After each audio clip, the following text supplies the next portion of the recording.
Како што соопшти Управата за хидрометеоролошки работи, нестабилноста попладне најпрво се јави во Осогово-Малешевскиот регион. Во Берово за кратко време наврнаа 15 литри на метар квадратен.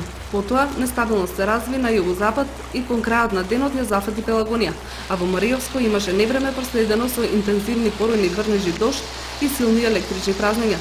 Ветер и изолирана појава на град со различна димензија. Наврнаа над 20 литри на метар квадратен. Радарските центри на Управата за хидрометеоролошки работи континуирано го следаат движењето на облачните системи и нивниот развој, благовремено информираа за нивниот правец на движење, како интензитетот на нестабилноста. Согласно информацијата од терен добиена од дежурните служби на Радарскиот центар Ѓуриште во околината на Радовиш, поточно Равица, половина час по полнок имаше силно, но краткотрајно невреме со обилни порујни врнежи дожд и силен ветер кој поплави дел од подрумските простории на некои куќи.